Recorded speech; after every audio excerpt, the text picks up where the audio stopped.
안녕하세요. ERP 정보관리사. 이번 시간에는 2019년도 사회기출문제 인사 1급 문제 같이 보도록 하겠습니다. 1번 문제, ERP의 특징으로 가장 적절하지 않은 것은 무엇인가? 자, 다국적 다통화 다언어 지원에 맞는 얘기. 그래서 우리나라만 쓰는 게 아니죠. 그렇기 때문에 다국적 다통화 다언어 지원합니다. 그리고 실시간 정보 처리 체계 구축할 수 있고요. 선진화된 프로세스 내장된 거를 도입을 하면 그 선진 프로세스 이용할 수 있는 부분은 맞습니다. 3번 틀렸네요. 개별 업무 싫다 말씀드렸던 거. 통합 좋아합니다. 네, 정답 3번으로 바로 체크하시고요. 2번 문제. 다음 중 ERP의 선택 기준으로 볼 수 없는 것은? 자, 커스터마이징은 이제 주문 제작이라는 걸로 보시면 되는데요. 그 회사 특성에 따라서 그 주문 제작되는 것들이 많아지면 커스터마이징이 많아지는데 최대화되는 게 결코 좋은 게 아닙니다. 최소화.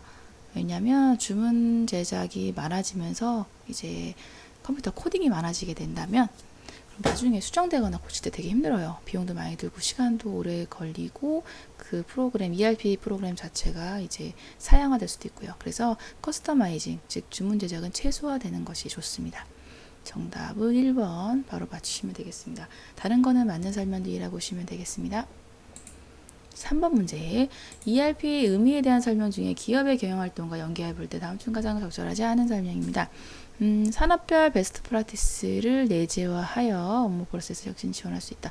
네, 그래서 베스트 프랙티스 같은 경우는 BPR과 연관된 거라고 보시면 되는데요.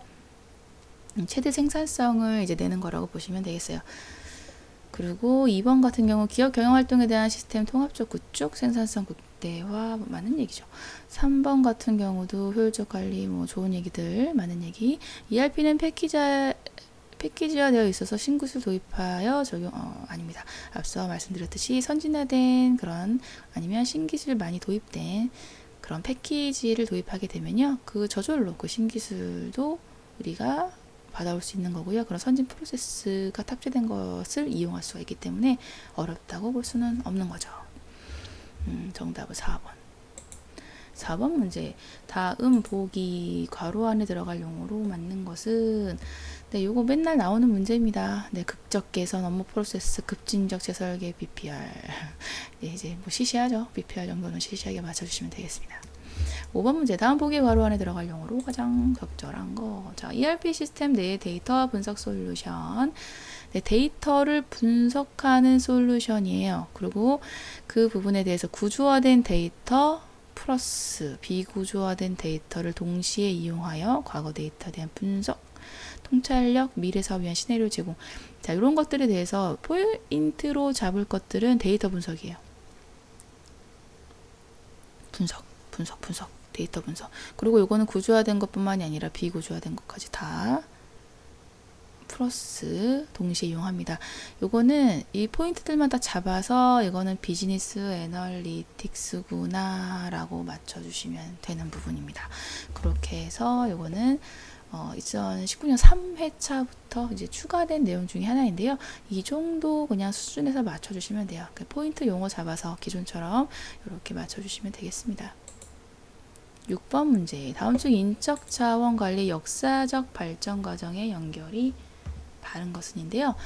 자, 인적 자원 관리 이론, 관리라는 이런 이론이 형성됨에 있어서 이런 여러 가지 발전된 이론들이 있을 수밖에 없죠. 그래서 그것과 연관된 발전 과정, 역사적 발전 과정까지 같이 고려해서 맞춰보세요라는 거였고요.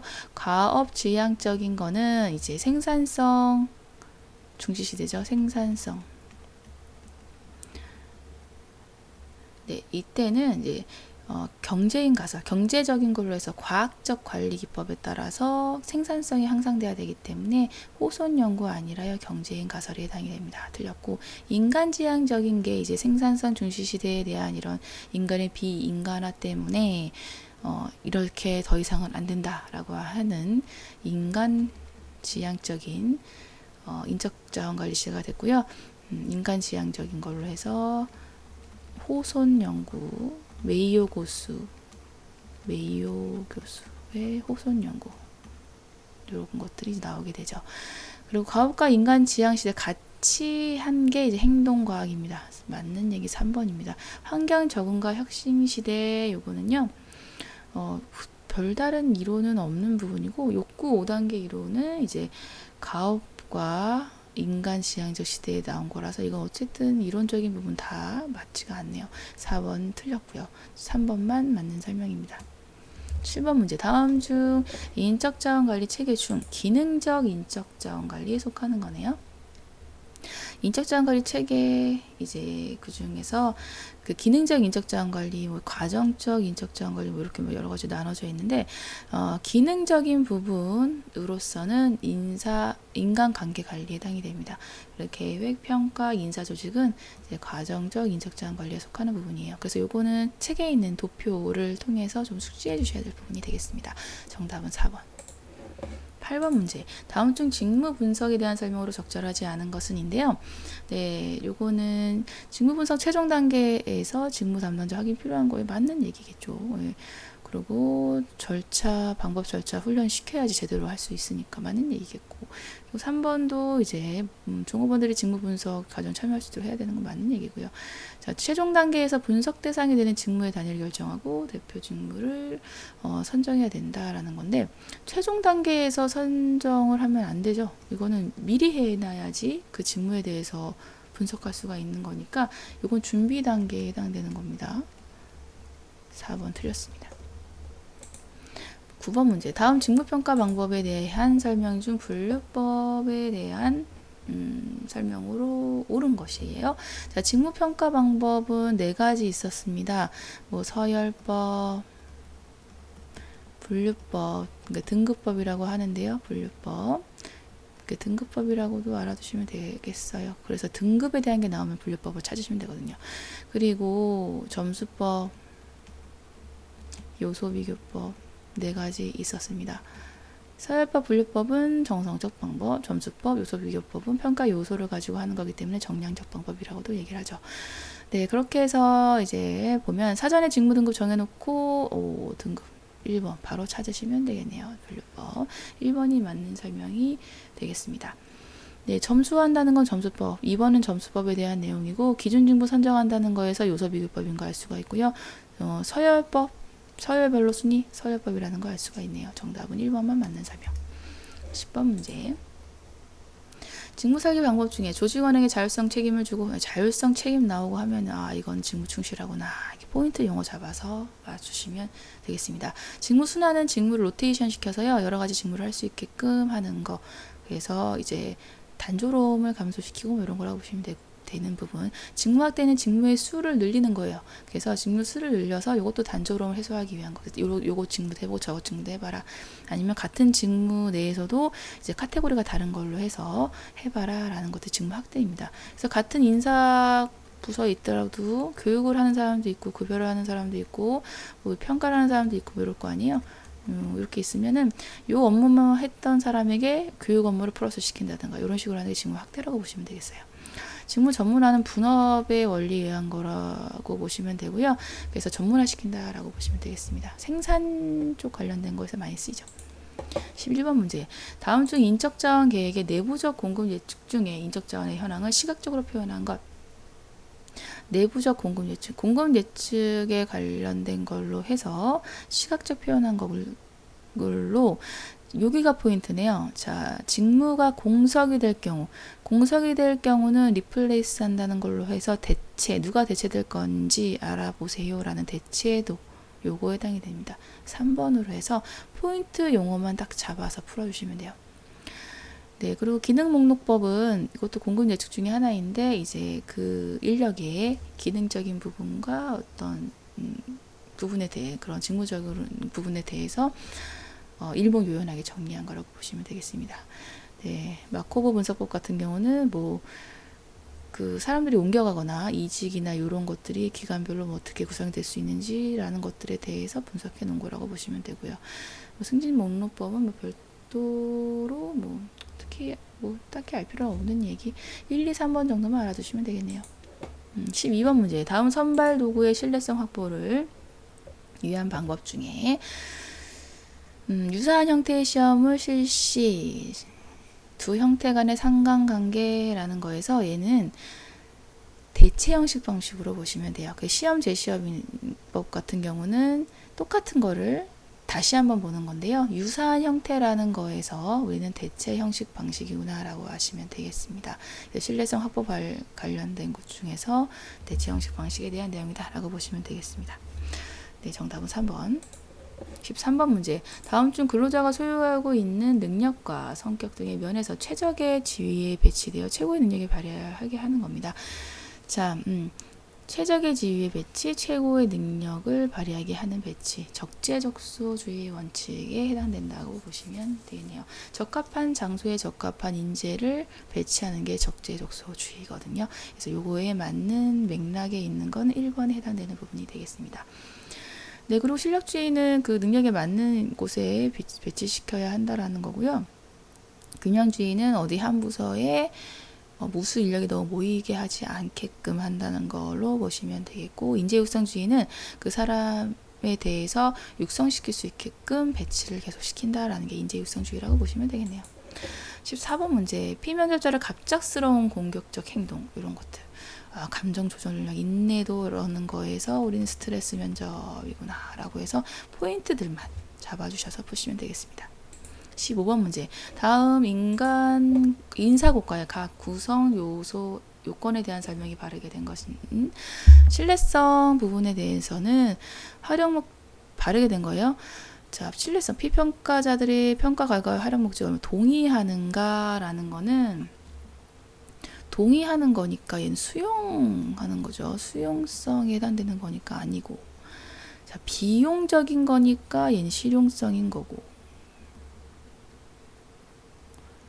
얼마나 정확하게 측정되었냐라는 거는 신뢰성에 대한 내용이 되겠습니다.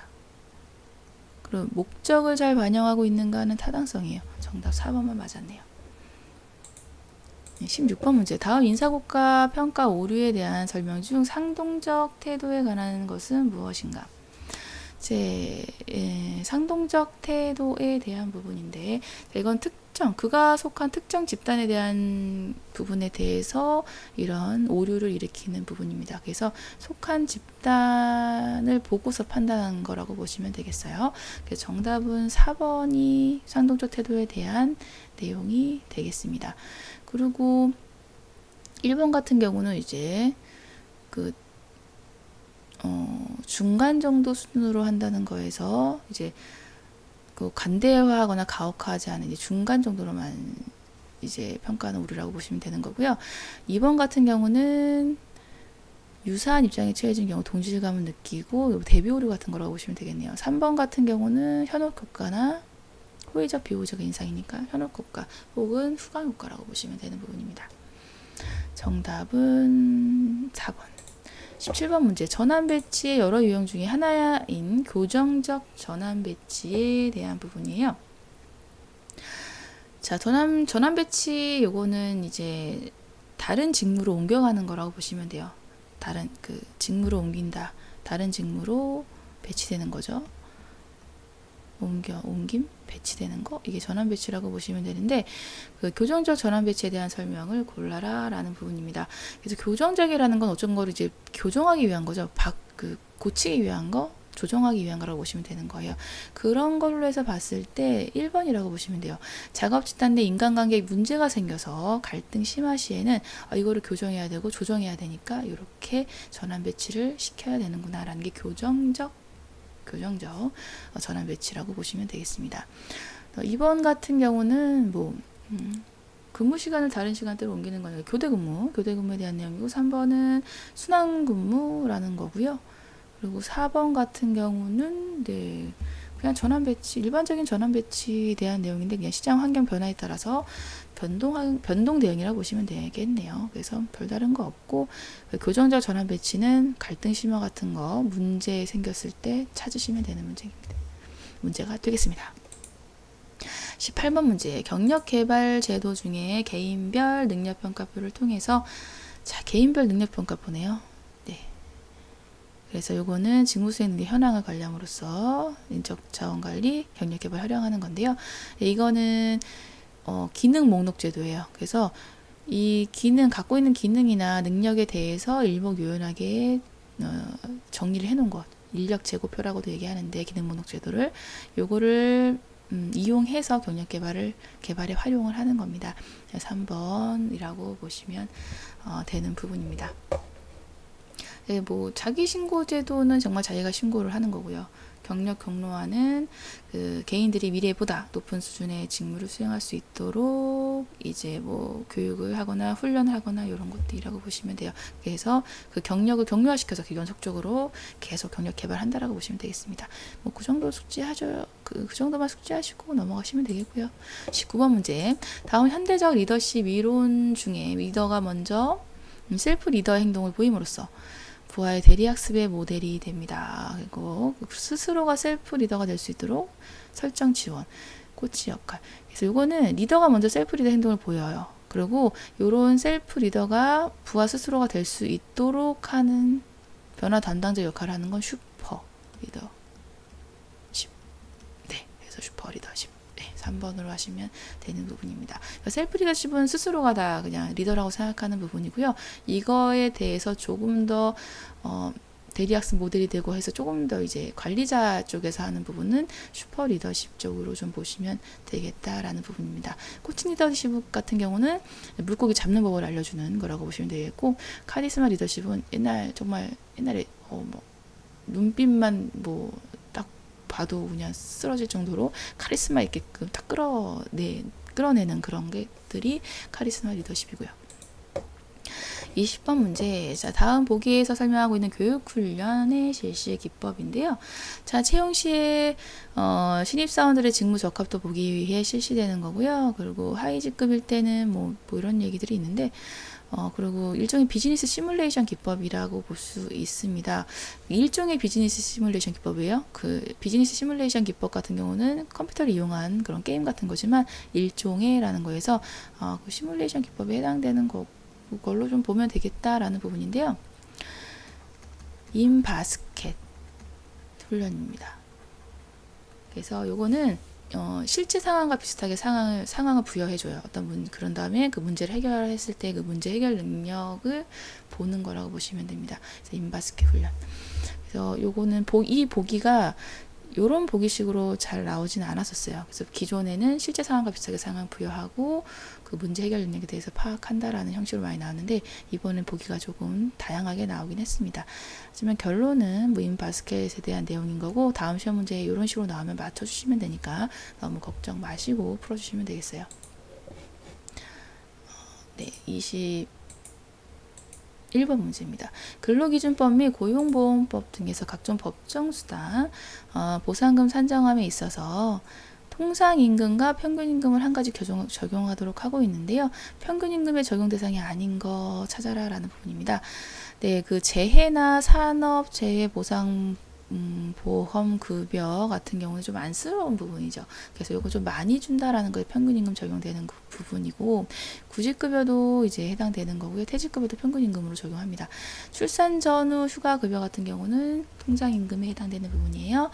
좀 숙지하셔서 좀 외워주셔야 되는 부분이 되었었네요. 정답 2번. 22번 문제. 다음 중 기준의 임금에서 표준작업과는 다른 특수한 작업 환경에서, 특수한 작업 환경이라는 거에서 우리는 특수작업 수단이구나 그냥 바로 맞추시면 돼요. 네, 특수한 작업이니까 그래서 그냥 너무 큰 무리 없이 그냥 맞춰주시면 되는 부분입니다. 정답은 2번. 네, 그리고 23번 문제. 다음 중 매출액에 대한 인건비 절약이 발생하는 경우에 그 절약분을 성과로서 분배하는 성과 배분. 자, 포인트. 매출액에 대한 인건비 절약이에요. 그러면 스켈론 플랜이구나. 자, 부가가치 증대에 대한 인건비 절약은 러커 플랜. 이렇게 해서 맞춰주시면 되는 부분. 그래서 매출액의 인건비 절약은 스켈론 플랜, 러커 플랜은 부가가치에 대한 인건비 절약이라고 해서 포인트 잡아서 풀어주세요. 정답 2번. 24번 문제. 퇴직연금 제도랑 근로자가 장기간 근속하고 고령으로 퇴직하는 경우, 뭐 이런 식으로 해서 정기적 연금 지급받도록 하는 제도, 확정급여, 확정기여, 개인형 세 가지가 있습니다. 그래서 잘못된 설명인데요. 자, 24번 문제는 솔직히 좀 틀리라고 낸 문제 같아서 조금 그렇지만 한번 보면. 자, 확정급여형 퇴직연금 제도는 일반적으로 퇴직급여액의 32분의 평균임금에 근속연수를 곱한 금액. 자, 확정급여형 같은 경우는 근로자가 받을 급여가 확정되어 있어요. 그래서 기존의 퇴직금 계산 방식과 동일한 형태이기 때문에 요 부분, 요 문구가 맞는 내용이라고 보시면 되는 거고요. 확정기여형 퇴직연금 제도 같은 경우는 그 사용자가 매년 근로자별로 임금 총액의 최소 10분의 1 이상이 아니라 12분의 1이라서 틀렸어요. 그래서 그 보통 1년에 대한 보통 1년의 퇴직금이 보통 한 달 월급에 해당이 된다라고 이제 통상적으로 얘기를 하는 부분이라서 10분의 1이 아니라 12분의 1 이상을 부담금을 납입해야 한다라고 얘기를 합니다. 그래서 요거는 2번이 틀린 내용인데요. 조금 솔직히 치사한 문제였고요. 뭐 많이 납입해도 상관은 없는데 뭐 여튼 그래서 일단 기준은 12분의 1 이상을 부담금을 납입해야 한다라는 걸로 해서 그냥 그렇다라고 알아두시면 되겠습니다. 좋은 문제는 절대 아닙니다. 3번도 확정기여형은 이제 퇴직연금 기여한 부분은 사용자가 납부를 하는 순간 사용자에게는 책임이 모두 다 없어지는 부분, 근로자에게 기속되는 거 맞는 거고요. 네, 개인형 퇴직연금 제도는 운영경우에 따라 변동 가능한 부분 맞습니다. 정답은 2번. 25번 문제. 다음 고용보험에 대한 설명 중 가장 옳지 않은 것은 인데요. 자, 고용보험. 자, 4대 사회보험 중에 생활안정, 구직활동 촉진, 맞는 얘기, 실직 이런 용어들은 고용보험에 대한 내용이니까 맞는 거고요. 고용안정, 직업능력 맞는 얘기. 고용보험료 사용자가 전액부담 아니죠. 실업급여에 대해서는 반반 부담합니다. 3번. 그래서 요거는 그 고용보험료 사용자 전액 부담하지 않습니다. 사용자가 전액 부담하는 거는 산재보험 요거였죠. 정답은 3번. 그리고 4번도 맞는 얘기. 네, 1개월 미만이라도요. 그 일하는 시간에 따라서 일용 근로자도 고용보험 해줄 수 있습니다. 26번 문제. 보기와 같은 장단점을 가지는 복리후생제도의 정확한 명칭입니다. 자, 근로자 욕구 반영하여 동기부여 효과죠. 선택권 딱 나오죠. 선택 딱 나오는 순간 카페테리아식 복리후생이구나. 그래서 뭐 문제가 길게 나와도 포인트만 딱딱 잡아서 풀어주시면 돼요. 다른 보기들 장단점 익혀주시면 더 좋겠고요. 27번 문제입니다. 급여의 지급자인 원천징수 의무자가요. 근로자에게 지급한 당해년도 총급여액에 대한 근로소득세액을 정확하게 계산, 확정, 그리고 원천징수세액과 비교해서 가부적 조정하는 절차. 요거 연말정산이었습니다. 그래서 요거는 뭐 문구 주어주고 용어 맞춰라 라는 문제였습니다. 28번 문제. 다음 중 근로시간에 대한 설명이 가장 잘못된 거. 자, 법정 근로기준 1일 8시간 40시간 맞습니다. 연장 근로수당은 통상임금 50% 맞는 얘기. 그리고 8시간 초과한 휴일 근로수당은 통상임금의 100분의 50이 아니라요. 100분의 100이에요. 자, 연장 근로수당은 100분의 50인데 자, 휴일이에요. 휴일이기 때문에 더 붙습니다. 그리고 8시간 초과이기 때문에 연장 0.5가 붙는 거고요. 휴일이기 때문에 50%가 더 플러스로 붙는 거라고 보시면 돼요. 그래서 8시간을 초과한 거. 그래서 초과한, 다시 얘기하면 휴일 연장 근로수당은 100 지급해야 된다라고 보시면 되는 거예요. 조금 용어를 좀 돌려서 내서 어렵게 좀 느껴지셨을 것 같긴 합니다. 그리고 4번 10시 오후 10시부터 오전 6시까지가 이제 심야 야간 근로수당에 해당되는 거고요. 요거 통상임금 50% 맞는 얘기입니다. 정답 3번.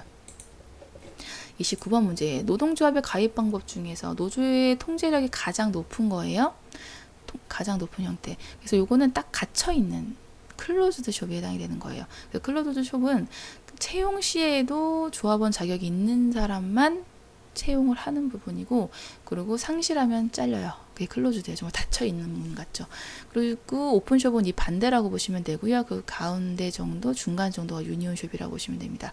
그리고 에이전시 숍 같은 경우는 그 기본 숍에서 이거 기본적인 숍이라고 하면 이제 변형된 숍이라고 보시면 되는데, 에이전시는 말 그대로 그 에이전시로 좀 도움을 준다라는 걸로 보시면 되는 거라서 내가 조합원이 아니더라도 조합비를 내는 게 에이전시 숍이라고 보시면 돼요. 정답은 2번. 30번 문제. 다음 단체 협약의 효력 중에 채무적 효력. 단체 효력의 이제 효력 이제 여러 가지 3가지 정도 나누는데요. 규범적 효력, 그리고 채무적 효력, 그리고 지역적 효력, 이렇게 해서 지역적 효력, 네, 이런 식으로 보시면 되는데, 규범적 효력과 채무적 효력 같은 경우, 자, 그 중에 채무적 효력을 찾는 겁니다.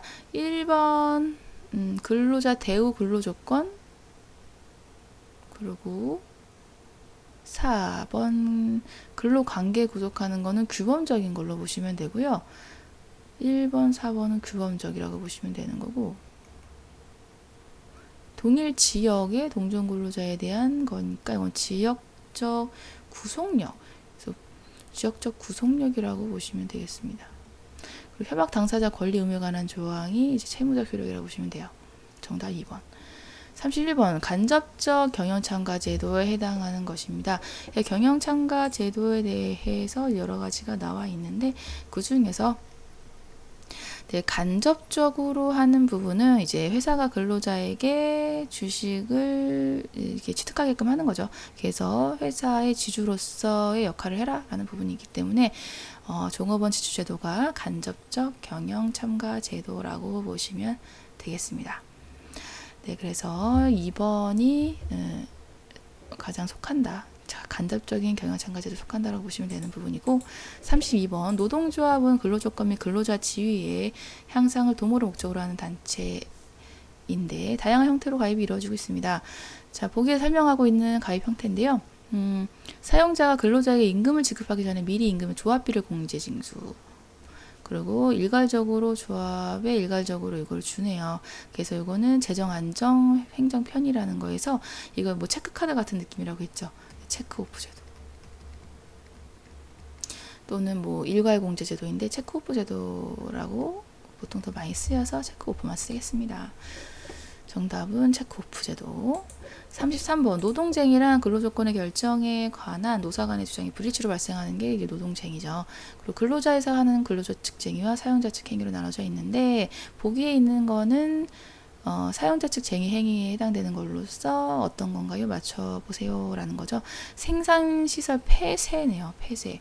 그리고 직장 출입 차단이라는 거에서 요거는 직장 폐쇄에 해당되는 부분입니다. 정답은 직장 폐쇄가 정답이고요. 자, 사용자 측 쟁의행위 2가지 있는데 직장 폐쇄랑 조업 계속도 있었죠. 조업 계속. 그래서 2가지가 해당이 되는데 그 중에 직장 폐쇄가 나왔습니다. 정답은 직장 폐쇄. 네, 이렇게 해서 문제 풀어봤습니다. 잘 안 풀리시는 문제는 반드시 복습해 주시고요. 수고 많으셨어요. 감사합니다.